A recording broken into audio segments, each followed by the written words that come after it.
अयं ब्रह्मा वरुणेन्द्ररुद्रमरुतः स्तुन्वन्ति दिव्यैः स्तवैर्वेदैः साङ्गपदक्रमोपनिषदैर्गायन्ति यं सामगाः ध्यानावस्थिततद्गतेन मनसा पश्यन्ति यं योगिनो यस्यान्तं न विदुः सुरासुरगणा देवाय तस्मै नमः।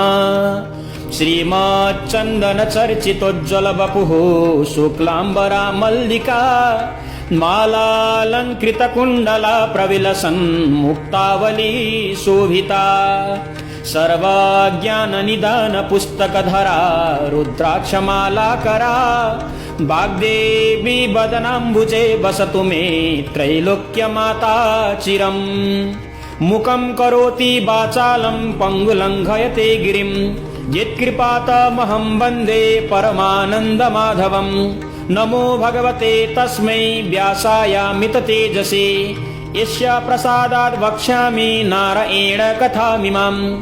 नारायणं नमस्कृत्य नरं चैव नरोत्तमं देवीं सरस्वतीं व्यासं ततो जयमुदीरये।